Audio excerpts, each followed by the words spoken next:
Sunitha jewellers కొత్త brand Purvi అందమైన 18 grams బంగారు ఆభరణాలు దుబాటు ధరల్లో. వివరాలకు సంప్రదించండి. నమస్తే అమ్మా. నమస్తే అమ్మా. అమ్మా, మనకి పోలీస్ వర్గారోహణ ఉంది. ఈ రోజు యొక్క విశిష్టత ఒక్కసారి.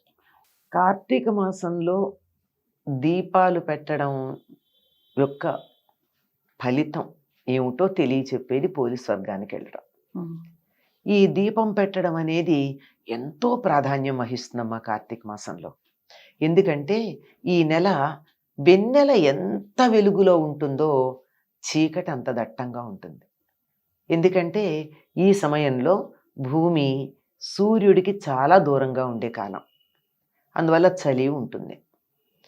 అందుకని దీపాలకి ప్రాధాన్యం. మళ్ళీ దీంట్లో ఆధ్యాత్మిక విషయం పక్కకు పెడితే లౌకిక విషయం మాట్లాడుతున్నాను నేను. ఇది దీపానికి ప్రాధాన్యం. పైగా చలిగా ఉంటుందేమో, నువ్వుల నూనెతో వెలిగించినటువంటి దీపం పెట్టినట్టయితే అది ఆరోగ్యానికి మంచిది. ఇదేదో వైద్యులు కూడా అంగీకరించారు. కొలెస్ట్రాల్ ఎక్కువ రాకుండా ఉండడానికి ఆ నువ్వుల నూనెతో దీపం వెలిగిస్తే వచ్చే పొగ పీలిస్తే తగ్గుతుంది అని. అది అందువల్ల ఈ నువ్వుల నూనె దీపం పెట్టడం, ఈ నెల పెడితే ఫలితం ఏమిటి అన్నది మనకు అనుమానం వస్తే ఆ అనుమానాన్ని తీర్చడానికి ఒక కథ చెప్పారు. ఇది పోలీస్ వర్గానికి వెళ్ళడం. మనకి ప్రతిదీ కూడా ఒక వ్రతం ఏదన్నా చేసినప్పుడు, ఒక పూజ కానీ చేసినప్పుడు దానికి ఫలితం ఏముంటుంది అని అడుగుతారు. మనకి నాకేమిటిటా అని అడిగే పద్ధతి ఉంది. ఏదో ఉండాలి కదా. ప్రయోజనం అనుద్దిశ్య నమందోపి వర్తతే. ఒక ప్రయోజనాన్ని ఆశించకుండా ఒక పిచ్చివాడు కూడా ఏమీ చెయ్యడు. కనుక మనం పిచ్చివాళ్ళం కాదు కదా. ఏదో ఒక ప్రయోజనం కావాలి. మీరు నెల దీపం పెడితే ఈ ప్రయోజనం ఉంటుంది అని తెలియజెప్పేటటువంటి ఒక ఇతివృత్తాన్ని ఉదాహరణగా చెప్తారు. అందుకే ప్రతి వ్రతంలోనూ మీకు ఒక వ్రత కథ ఉంటుంది. ఈ కథలన్నీ కూడా ఈ భారతదేశంలో జరిగినవే. అందువల్ల ఒక్కొక్క కథ ఒక్కొక్క ప్రాంతంలో ఉన్నట్టుగా చెప్తారు. ఈ పోలీస్ వర్గానికి వెళ్ళేటటువంటి కథ పూర్తిగా గోదావరి తీరంలో జరిగినటువంటిది. గోదావరిలో స్నానానికి వెళ్ళినట్టే చెప్తారు అందులో. పైగా ఈ కార్తీక మాసంలో దీపాలు పెట్టుకోవడం అన్నది ఒక వర్గానికి ఒక వర్ణానికి చెందిందేం కాదు. అందరూ పెట్టుకోవాలి, అందరూ పెట్టచ్చు. వీళ్ళకి అర్హత ఉంది, వీళ్ళకి అర్హత లేదని కాదు. ఎందుకో అసలు ఇవేమీ తెలియకుండానే ఈ సనాతన ధర్మంలో ఒక సామాజిక వర్గానికి ప్రాధాన్యం ఉంది, ఒక దానికి లేదు అని దుమ్మెత్తుకొస్తూ ఉంటారు. ఇవి చదివితే అర్థమవుతుంది. కరెక్ట్ అమ్మా. ఇవి చదవకుండా హాఫ్ నాలెడ్జ్ అంటే డేంజరస్. అది దాంతో వచ్చేటటువంటి సమస్య. ఇదేమిటంటే ఒక చిన్న కథ చెప్పండి. నేను చాలా క్లుప్తంగా చెప్తాను, అందరికీ తెలిసిన కథే కనుక అందులో తెలుసుకోవాల్సిన విషయాలకు ప్రాధాన్యం తప్ప కథకు కాదు. ఒక ఆవిడకి 5 అనుకుంటా కోడళ్ళు ఉంటారు.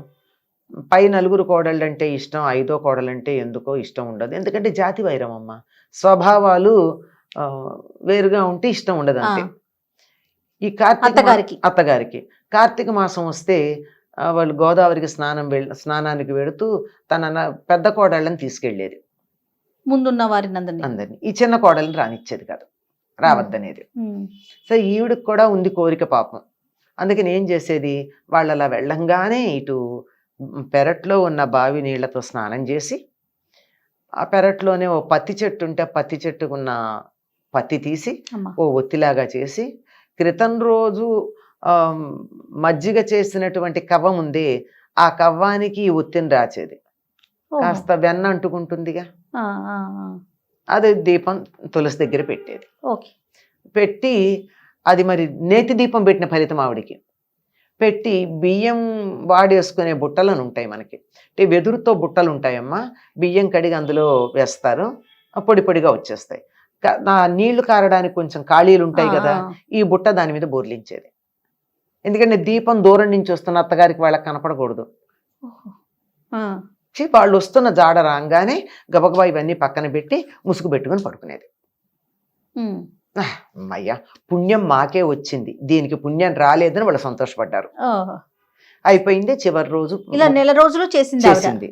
అయిపోయింది. చివరి రోజున వీళ్ళందరూ ఆ గోదావరిలో దీపాలు వదలడానికి ఎడతారు కదా, అలా వెళ్ళారు. అలా వెళ్ళేటప్పటికీ వాళ్ళకి దేవదూతలు ఈ చిన్న కోడలిని, దీని పేరు పోలి, ఈ చిన్న కోడలిని విమానంలో ఎక్కించుకు తీసుకెళ్తున్నట్టు కనపడింది. వాళ్ళందరినీ పెట్టి ఎవరు మీరంటే ఇదిగో మా పోలి అన్నారట. అవును మీ పోలే మేము తీసుకెళ్తున్నాం. ఎందుకు తీసుకెళ్తున్నారు అంటే మేము స్వర్గలోకానికి తీసుకెళ్తున్నాం. ఎందుకు? ప్రతిరోజు దీపం పెట్టినందుకు మమ్మల్ని తీసుకెళ్ళమని కూడా వీళ్ళు అడిగారు. అడిగితే వాళ్ళు కాదన్నారు. వాళ్ళు ఏడిపించాలంటే వాళ్ళకి ఏముంది పెద్ద విషయం. కాస్త కిందగా పెడితే వీళ్ళు పట్టుకున్నారట ఆ పోలిని, వీళ్ళని ఆ విమానాన్ని పట్టుకుంటే దేవదూతలు తోసేశారు. వీళ్ళందరూ నదిలో పడ్డారు. సరే బయటకు వచ్చారు.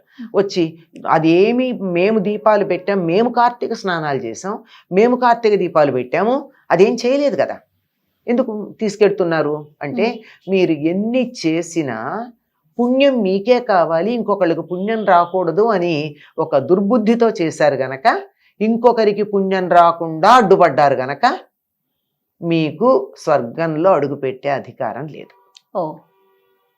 మీ మాట కాదనకుండా తనకు అందుబాటులో ఉన్నటువంటి వసతులతో తన దీపం పెట్టుకుంది గనక తనకి మేము తీసుకెడుతున్నామని చెప్పారు. అంటే అర్థం ఏమిటి కథలు? పుణ్యం అన్నది నాకే కావాలి అనేటటువంటి స్వార్థం ఉండకూడదు. పుణ్యం అందరికీ కావాలి అమ్మా, ఇతరులకు కూడా దాన్ని పంచాలి. మన దగ్గర ఉన్న వస్తువే నలుగురికి పంచి వాళ్లతో కలిసి అనుభవిద్దాం అనుకుంటామే, పుణ్యం కూడా ఇతరులకు వస్తే నీకేం నష్టం లేదుగా. ఇప్పుడు ఆ అమ్మాయికి ఆ పోలికి కూడా పుణ్యం వస్తే అత్తకిను తోడుకోడలకి నష్టమేం లేదు, కానీ అసూయ ఇంకోళ్ళకి రాకూడదు. ఇలా ఉన్నటువంటి వాళ్ళు స్వర్గానికి రారు. అంటే ఇందులో మనం నేర్చుకోవాల్సింది ఏమిటి? గోదావరికి వెళ్ళి స్నానం చేసే వీలు లేకపోతే ఇంట్లో చెయ్యండి. ఇంట్లో కూడా బావి లేకపోతే బకెట్లో నీళ్లతో చెయ్యిలా 3 సార్లు తిప్పి గంగా గంగా గంగా అంటే గంగ అందులోకి వచ్చి ఉంటుందిట ఈ నెలంతా.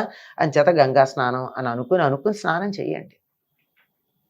మాకు ప్రత్యేకంగా ఒత్తులు ప్రత్యేకంగా చేసి ఇంతంత నువ్వుల నూనె పోసి నీ దీపం పెట్టే వీలు లేదు అంటే ఎంత వీలైతే అంత దీపం పెట్టండి.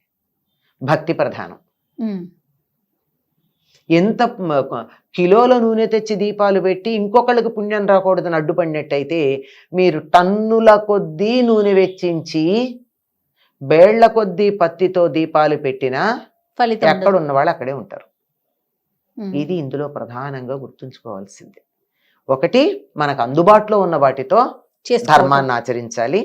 2, ఇతరులకు కూడా మేలు కలిగేట్టు చూడాలి తప్ప నాకొక్కలకే పుణ్యం రావాలి అనేటటువంటి దురాశ ఉండకూడదు. ఇది తెలుసుకున్న వాళ్ళు ఒకవేళ ఏ కారణంగా నైనా కార్తీక మాసంలో దీపం పెట్టకపోయినా నమస్కారం చేసి నాకు ఇవాళ కుదరలేదు, ఎవరెవరు పెట్టారో వాళ్ళకి నమస్కారం చేస్తున్నాను అనుకున్నా మనకి సరైన పుణ్యం లభ్యమవుతుంది. ఈ వ్రతాల్లో ఈ నోముల్లో ఉన్నటువంటి కథలు చదువుకోవడం ద్వారా మనం తెలుసుకోవాల్సిన విషయాలు చాలా ఉన్నాయమ్మా.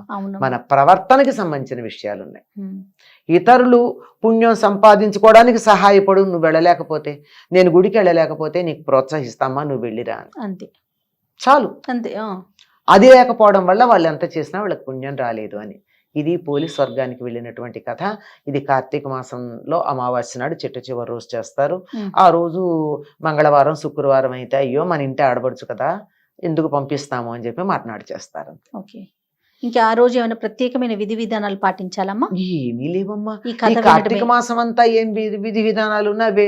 తెల్లవారుజామున సూర్యోదయానికన్నా 1.5 గంటల ముందు స్నానం చేయడం, తులసి దగ్గర దీపం పెట్టడం, ఆహార నియమాలు పాటించటం. ఆహార నియమాలు ఉన్నాయి కదా మనకి, ఏదో సాత్విక ఆహారమే తింటాం, రజోగుణానికి సంబంధించింది తమో గుణానికి సంబంధించిన ఆహారాలు తినకుండా ఉండడం, అట్లాంటి నియమాలే ఉన్నాయి.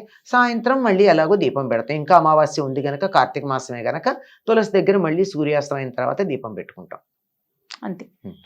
నమస్తే. నమస్తే అమ్మా.